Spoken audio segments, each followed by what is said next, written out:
Dan, what day is it? I don't even know what day it is, Dan. Can you give me an idea of what day it is? As we're recording, it's Monday. As people are seeing this, it'll be Tuesday morning. Dan, I didn't mean that. I don't need like I did school years ago, Dan. What day is it of our streak? Because we know that's a very short-lived thing. What day is it of our streak, Dan? Five, I think. I think this is Five. five. That's good, Dan. That's like more than four and less than six. Dan, I want to say thank you very much to you, just because I just want to. I don't care. I don't need to have a reason to say thank you to you.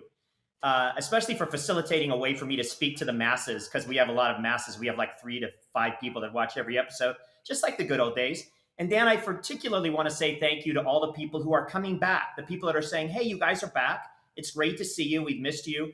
That means a lot. Even the big ones like, I don't want to say names because that makes everybody think that, oh, I don't appreciate everybody. No, I appreciate everybody. Okay. And so thank you for that. I do want to say you guys are too young to understand, like, in the old days, there was this thing called Boy Scouts. It didn't work out so well if you found out all of the controversies around that. There might still be out there, but I'm not sure why. And then there was this thing called Girl Scouts. They're all about the cookies, so we'll leave it at that. But as far as Boy Scouts goes, there was used to get a badge if you could walk an old man across the street. Think of the movie. Is the movie called Up? I think the movie's called Up, one of my favorite movies. And and so here's the thing: when you guys are watching, you need to tell people about this because, as I've told you, my doctor has told me I only have 7,661 days left to live. And it's important to help out an old guy. This is your way of helping out an old man. You can't help me cross the street because you're not here with me. If you were, I would let you, and I would, be very happy with that. But I appreciate the fact that you can tell a friend, and maybe they watch once in a while, and that helps Dan. Because my one of my last wishes, my bucket list, is to get Dan to make a few dollars. The guy knows everything about Pokemon. If you guys don't know that now, you're going to know it quicker than you want to know it. And there's these other new, social people on media, and they come in and they do like a podcast.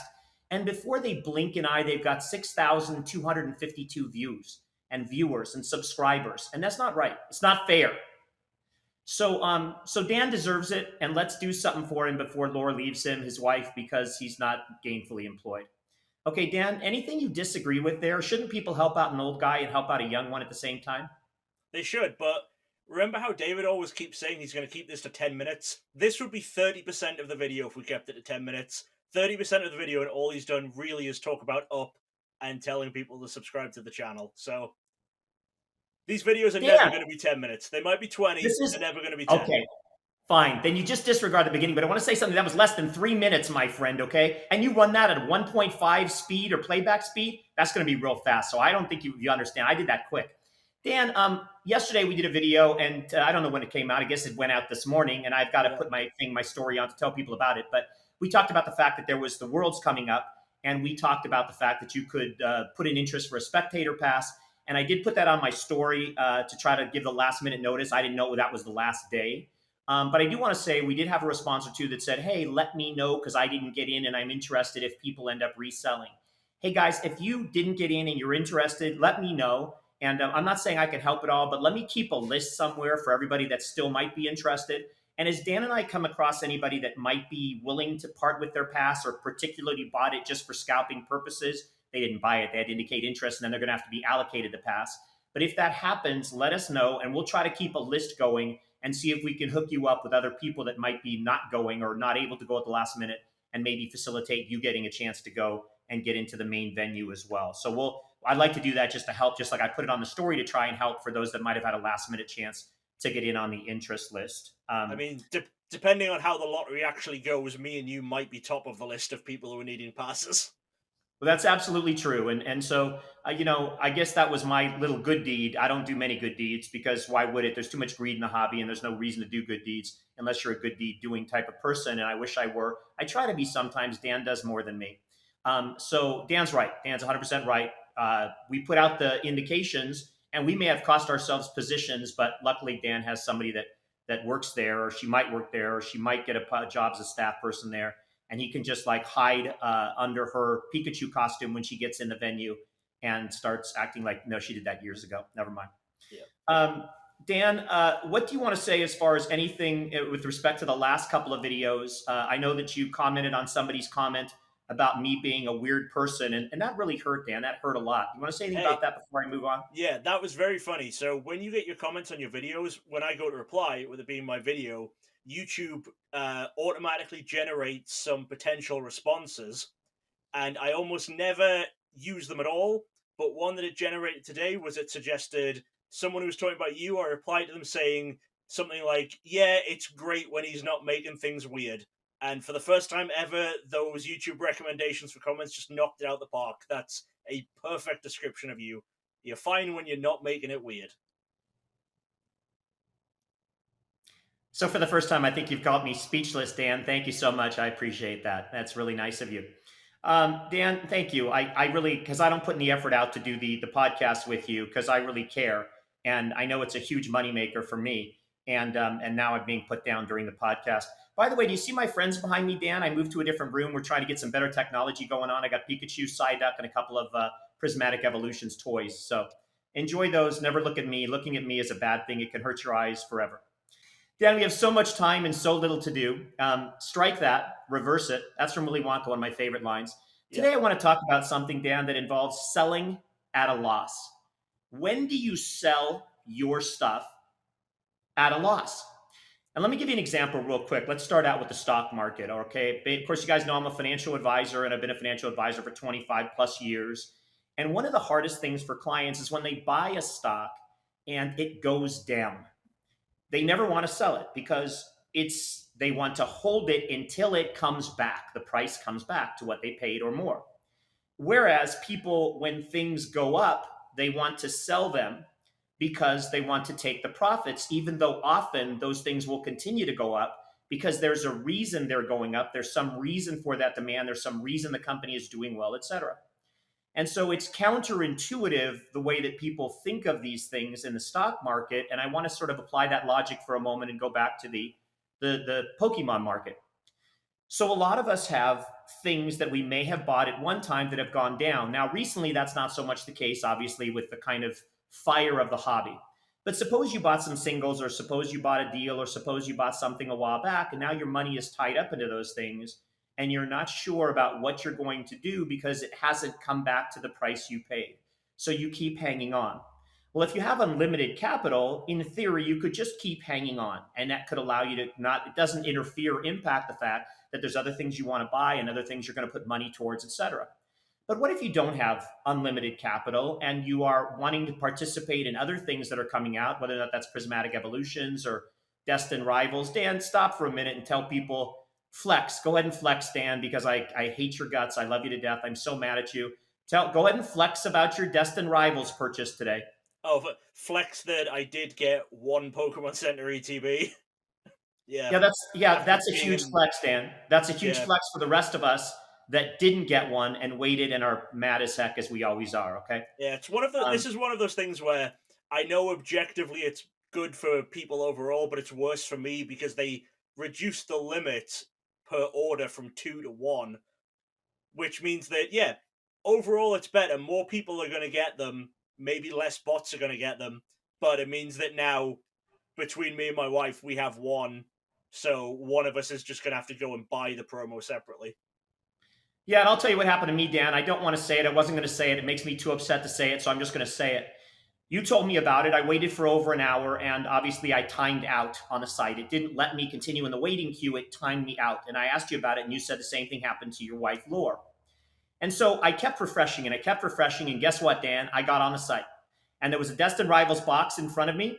And I put it in my cart, and it let me put it in the cart. And then it locked up. And so when it locked up, I waited, and I refreshed. And you should never do that, folks. Never refresh the screen unless you're an idiot, just like Uncle Dave. And I refreshed the screen, and I was done. So I didn't get one. I lost out, and that's what happens sometimes. But congratulations, Dan. It's a huge win because you know that box is a $350 or $400 box at least now. And even though you'll never sell anything, and I should have started my diatribe today by saying that, Dan Norton, person that's on the other end of the screen for me, never sells anything, ever. Occasionally he goes to a show and sells some like $2 cards. But generally speaking, sells very little. I've been trying to get him to sell more lately so he can, fund his hobby. But so when it comes to selling things at a loss or gain, this doesn't really pertain to him. But I, sometimes you got to sell, sometimes you got to whatever. So you're just going to open it and keep it forever, like the ETB it is. Okay. Let Yeah. me continue my little dialogue here. So here's the deal: if you have unlimited capital, you can just keep holding. But what if you don't? You've got to learn to sell some things, folks. You've got to be able to maintain your ability to play in the game and go for other things that are worth more money. So go back to the stock market. If you had losers and you could recoup some of that money, despite the fact that it wasn't what you originally paid, and shift that money over into the artificial intelligence sector or some energy sector or something else that you think is going to do well, you'll be able to potentially recoup that money faster instead of just waiting for years for that money to come back. And so as we look at some of these things, what happens if you buy, for example, let's say you buy Journey Together boxes and they're $250 now. Let's say they do reprint one day and they're $150. Do you just keep holding, or there's something else that comes out and you're interested in buying that instead and you want to move your capital over? And so rather than waiting for years for it to come back, you move some money over into something that's more hot. So I'm going to give you an example for me, just to give you, I know there's lots of different ways we can look at this, particularly in the singles market, which I think honestly can be even more volatile than the sealed market at times. Because if you have things you like or change your mind on or whatever, if you're on Facebook and trying to buy at a percentage of TCG player, you sometimes have things that you buy and then there's more people that come out with the same thing. So ultimately it comes down in price. So back in 2023, early 2023, with respect to the 2022 World Championship player promo packs, if Dan wants to put one in the screen, he will. There were these sealed promo packs that they give out at Worlds, 9 or 10 cards from the different countries. And I bought a bunch, like I've continued to buy through the years of these packs because I think they're going to be a reasonable investment going forward. Folks, I paid $750 a pack for those packs. And right now I'm the lowest seller on eBay at $499 for those packs. There's someone else at 5.25, and there's the next person's up above 700 where it should be. So I can continue to hold those and wait for years, or I can try to sell one. And every single time I sell one, I put somewhere over $400 back in my bank account. And I could take that 400 and I could buy a box of Prismatic or this, or what if the Prismatic Pokemon Center ETBs go up and up and up because they are limited and they're not re-released. This would be an example of repositioning my capital for something I think that's going to be a better investment. And let me stop and talk to you about these. I'll do my little sales pitch right now. For any of you that understand grading and selling things and breaking them down to singles, you can contact me directly. You don't have to buy from me anything on eBay. You could buy that pack for $500 out the door, no tax, no nothing. And you could probably break it up and make $800, $900, $1,000 if you look at what the other people are selling for. So I am not interested in doing that, and I'm not a seller that's going to do that, and I don't grade my cards, but this is just an example of something where I might lose a total of $15,000, $20,000 when I go to sell all those packs. Ultimately, though, I'm going to hopefully redeploy that capital and make it back somewhere else. I think another thing you can do psychologically when it comes to selling at a loss is you can talk about not just one item, but you can think about things as a whole. There's many things I sold this year where I made money on. Okay, I sold a lot of my old vintage boxes and made many, many thousands of dollars on those. So they offset the losses for this. Sometimes you win, sometimes you lose, but you have to be able to consistently play in the game if you want to be a long-term participant who is financially successful. You have a lot of folks out there that are these content creators that say, I have a seven-figure Pokemon business. Congratulations, I'm happy for you. And you know what? They should be proud of what they've done, and a lot of people follow them, and that's all fantastic.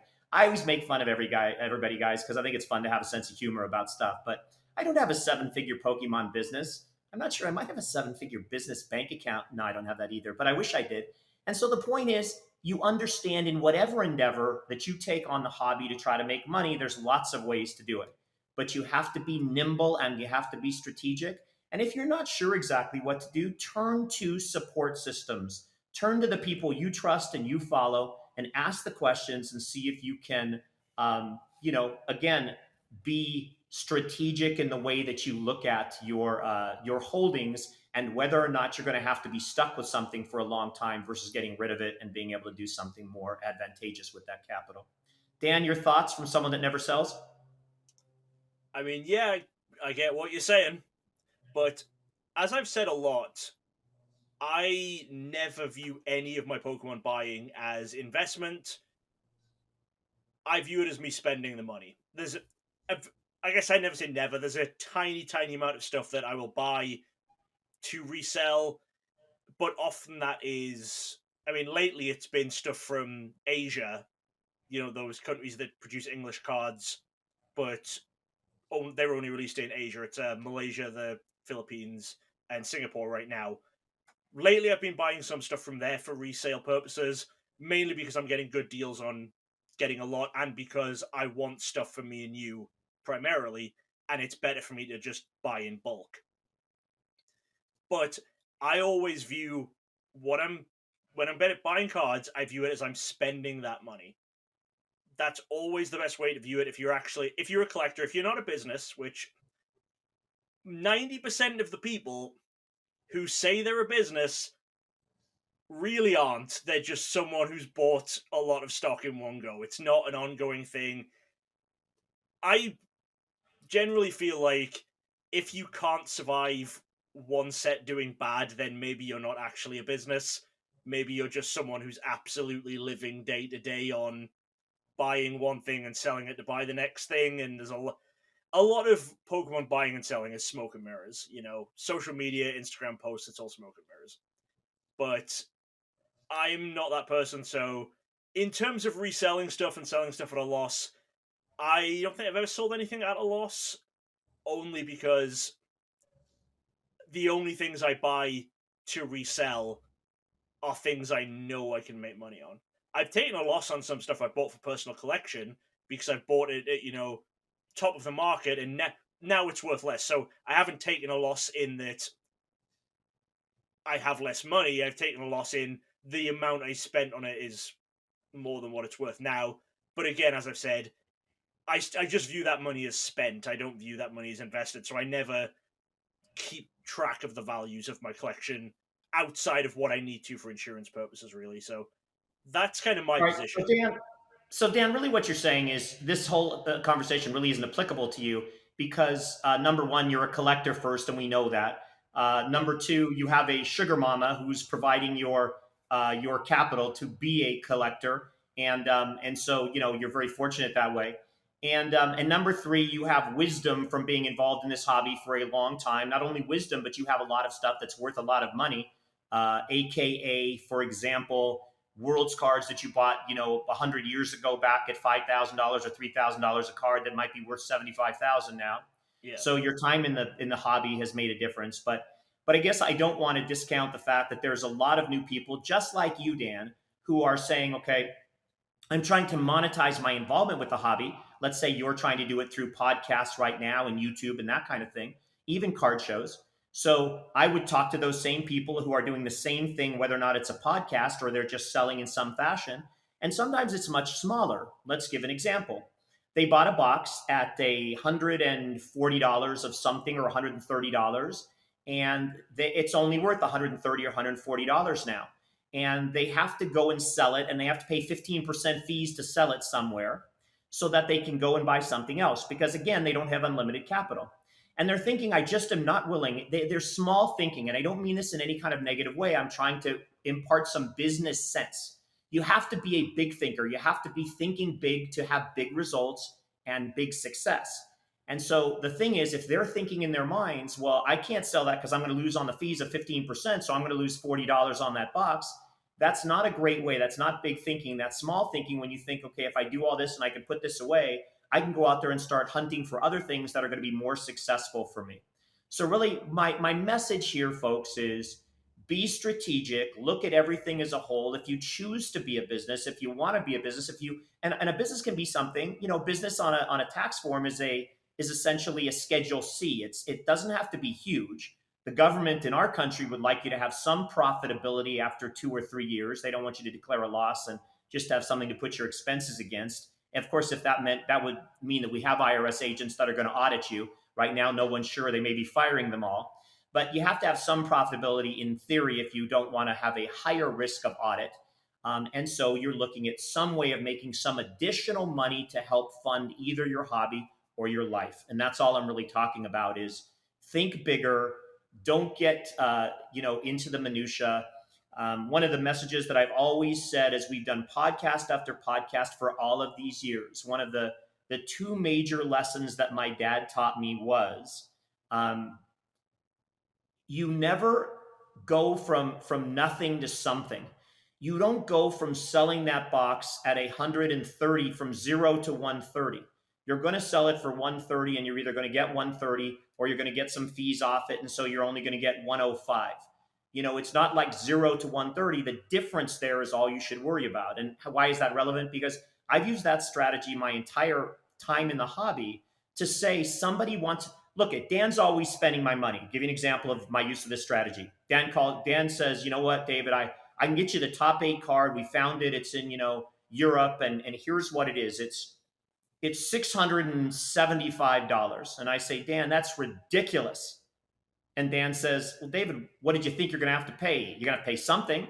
So I don't have to pay from 0 to 675. What Dan's saying is you're going to have to pay 500 for it, 550 for it. So if I've got to spend that extra $100 to $125 to secure one of a few of the cards in the country, in the world, then sometimes that little additional amount, which isn't little, but it's little in the sense of gap spending, is sometimes you close your eyes and you spend it because you're lucky to have it. And I have to say one more thing, and I'll let you get in from there, Dan. I saw a great video from a content creator. Some of the content that content creators create, I love. Some I don't like at all.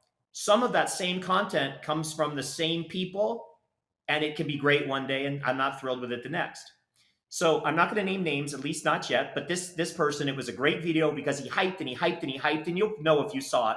And he's like, you guys need to stop whining. You need to stop whining. You need to stop whining about all these things and not getting your stuff. And the price of whatever the new one is, Journey Together, is $250, and just spend it. Because do you want to spend your entire, look back at your life in your 20s and 30s and say, all I did was hate the world and I couldn't get what I wanted, etc. So you'll know if you've watched it, because that's what the message was. There was a chair thrown in the video, if that helps. So loved the video, was fascinated by it. I agreed. I thought it was interesting. And then I take a step back because I am old and I don't just buy the hype of the moment in the 8-second attention span. And I thought to myself, look at the inventory behind the video podcaster. Cases and cases and cases of Journey Together. Hundreds of cases. And of course, it's in his best interest to say, guess what? You should buy this. Don't think about it. What are you worried about? So you can use the argument of my dad. Right now, you're going to have to pay. You're not going to find it for any less than $250. That's his argument. So go buy it. Or you can wait. A lot of these content creators say, oh, it's going to come down for sure. It's going to be $150 in 6 months. It's going to be this. There's people that have hundreds and hundreds of cases. They're just stored right now. So, or you can buy it and take a chance and say, at least I own it. But be careful with the people that you watch and their hype, because so many of them do have an ulterior motive, another interest behind the scenes to try to get you to buy their stuff. And I'm not even saying that they're intentionally doing it. He could have believed that message. I thought it was a great message. But I also understand that financial incentive to tell all of you, just buy this stuff at $250 a box and stop whining about it, because that's what it costs. Yeah, I mean, if collectibles were like looked at and audited or whatever it is in any way, like in 1% of the amount that the stock market was, there would be a lot of people going to jail for life, because a lot of the stuff that people get away with in the hobby, if you tried that with the stock market, you're done. Like, you're committing dozens of felonies.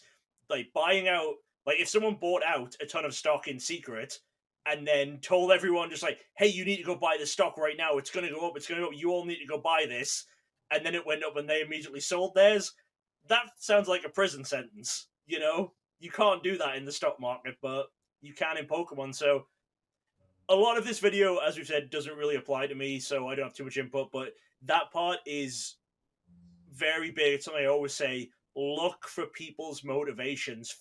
Don't just listen to what they're telling you, figure out why they're telling you it. It might be they're saying to you, you want this because they have it, but as me and you have seen over the years, David, with a lot of the stuff that you've bought and a lot of stuff I bought, there are people out there telling you, no, you don't want that. You don't want that thing that he's buying. That thing that he's buying, that's going to be worth nothing. You want to ignore that. And that's because Those people don't have that. They have something else. And if you go and buy the thing that David's talking about, that David's buying, you're not buying the thing that they're selling.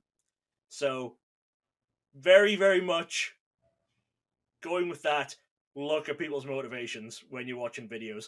That's probably all I can contribute to this video because I don't buy and sell. So, Dan, I really appreciate everything that you said because it reminds me exactly of what happened back in the day when we were first buying those trophy cards. And that's what you're referring to. And one of the big influencers at that time, not so much of an influencer anymore, but someone, behind E4, I'll just leave it at that, basically said that I should never touch those trophy cards. They would never be worth anything because there would never be a demand for them. Well, that person whose Patreon you can go pay lots of money for because he knows everything, he was wrong. He was dead set wrong. And that person is the person who still sits out there selling illustrator cards, Japanese illustrator cards, claiming that there's 39 of them when right now the general consensus about those that are in the hobby that know how many additional copies have been printed or come out through the back doors think that there are no less than double that amount. Well, he doesn't talk about that because Dan's right. He has an incentive to sell those and ask $1 million or whatever for a card where there's double the amount now, and there could even be triple and quadruple by the time you have more of what happened with the play tests, which I'm going to get into in another video. So it's really ridiculous and very self-serving how a lot of these folks work. I very try to be non-biased in everything and tell people, it's just like I have a financial incentive or I don't have a financial incentive in recommending something. It's always best you don't, and if you do, you make sure people understand it. But the dichotomy, the sort of the two-faced way that people go about selling for themselves and articulating an argument for a product can really be frustrating when you have some level of wisdom and you've seen this rodeo before. And I'm going to end my comments on this. I'm going to say wisdom really counts for a lot. I have a belief system that I'm not proud of in the sense that I think it's really reflective of a bad cultural enigma in our country, in the United States of America. And I think it was shown very poorly in the pandemic years. And what that is I think that there's not a lot of respect for older people in our country. And it's disheartening to say the least. When people were dying from the pandemic and old age homes and assisted living centers, people were dying, there was not a great deal of care about that. There was like, well, they're old, so they have underlying conditions and it's just part of the life cycle and they're gone. And by the way, this is self-serving because as I mentioned, have less than 7,662 days left to live, 7661. And so it's frustrating that people look at all that. What's valuable when you're watching influencers and when you're watching podcasts is the hype of a 30-year-old. And I know a lot of you guys are 30-year-old. I'm not putting you down, but I think you're really missing out when you're not really getting the whole all-around perspective of people like Dan and I who really don't have the incentive, but we can bring years of wisdom in the hobby, success as a collector, success as an investor, success as a little bit of both, and sometimes just objective information that you can then sit out there like I did at the end of the video. And I thought, boy, that was a great video, but there was something else going on I needed to be aware of. You can sit out there and form your own opinions. That's the whole thing. The way we get innovation, the way that we get entrepreneurship, the way that we get successful movement to better things in the world is all of you taking the time and effort to form your own businesses, opinions, collecting desires, investing desires, etc. So I encourage you. Dan and I are always here to help and support in any way that we can, but take on the mental part, learn what you can, and then put that in for your own specific business planning, collector planning purposes. And I think you'll have tremendous success. There was actually an interesting thing happened just about a week ago, I think. Someone messaged me a thank you message because if people remember, World Championships last year in Hawaii, the Play Lab started giving out this pair of demo decks, Charizard and Pikachu demo decks. There's one exclusive card in it. It's one random non-foil rare, but it's a product with Charizard and Pikachu on it, sealed box. It looks cool, right? And when that first happened, PlayLab was giving them out for free, but they were only available at the World Championships at that point. And the first few on eBay over Worlds Weekend sold for over $200 a piece. And I made a video that weekend and I said, look, these are not rare. They're not going to be rare. They're a little hard to find right now, but they won't be. They're going to go out to Pokemon Leagues. You're going to be able to get these for free. You just have to wait. Obviously, loads of other people putting videos out. Bam, oh my god, Charizard, Pikachu, wah, whatever. Some people are paying $200 for them. People paying $150 for them. A few months ago, there's a Play Lab at another convention. Some more come out. People paying big money for some of them. Some people paying through the nose. And then, earlier this month, bam. Every Pokemon League in the world gets dozens of copies to give out for free to anyone who goes to Pokemon League to get them. As I told people they were going to. I told people in my video, don't overpay for these. In fact, I said, don't buy them. I said, you know what, if you're going to buy them, if someone wants to sell you one now for $15, sure, that's probably fine. You know, it's still a Pikachu Charizard thing. But I said to people, don't buy them. And I did get a nice thank you message this week just saying, I'm glad you put that video out. I'm glad you explained what was going to happen with these, because they said I didn't buy one. And then this week, I went to my local Pokemon League and got one for free. So Yeah, that's I think a great example of right stuff right. like that. And what I want to say about that, Dan, is I'm going to make my advertising pitch. This is my last comments on this video. Dan does his own videos on his own channel, DJ Gigabyte on YouTube. Dave, and you I know, I don't care. You don't have to advertise this channel. We're on that channel. Great. So I don't care. I'm going to advertise it anyways. Okay. Throw you out with the bathwater, buddy. So here's the thing. Dan does these videos and they get 40 views or 60 views or 80 or 100. They don't get nearly enough views. And he's timely with the videos. He's opening up new product every time that comes out. He's talking about new product and he's talking about other things regarding pre-release tournaments and regular tournaments and all kinds of stuff.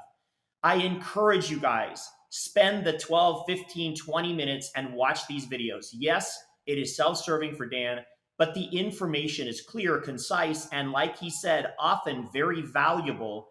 And I think that the collecting hobby, part of this hobby, is missing a lot by not really following. So please do that. It's just a fun watch, and it's not, you don't always need all the drama to show you the people that were fighting at Costco. They're still going to be fighting at Costco, beating the crap out of each other to get a mini tin display while you're watching Dan's video of why you should not pay $200 for a Charizard card from a Play Lab deck that's going to be free 6 months from now, okay? You heard me. Listen to me. I said it from the beginning. No. Hey, guys, just stop it.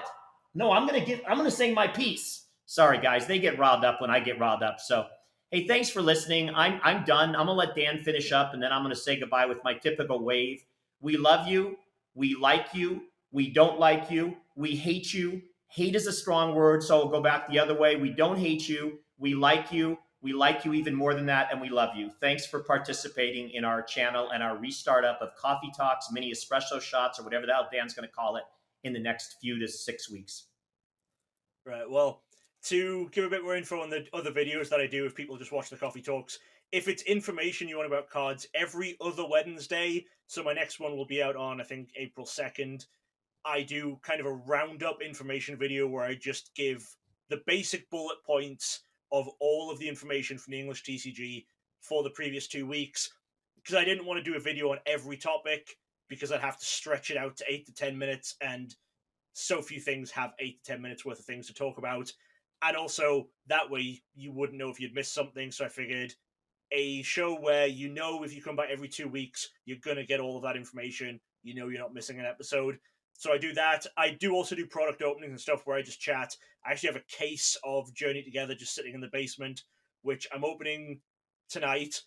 So if you're watching this video right as it goes out on Tuesday morning, it'll be Tuesday afternoon.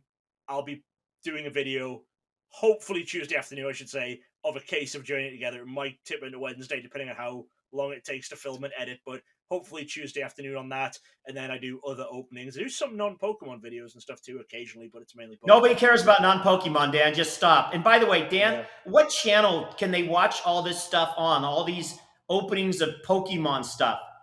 This one. The one that they're on right now. It never gets old. Good stuff, Dan. Thanks. We'll see you guys tomorrow. Bye bye.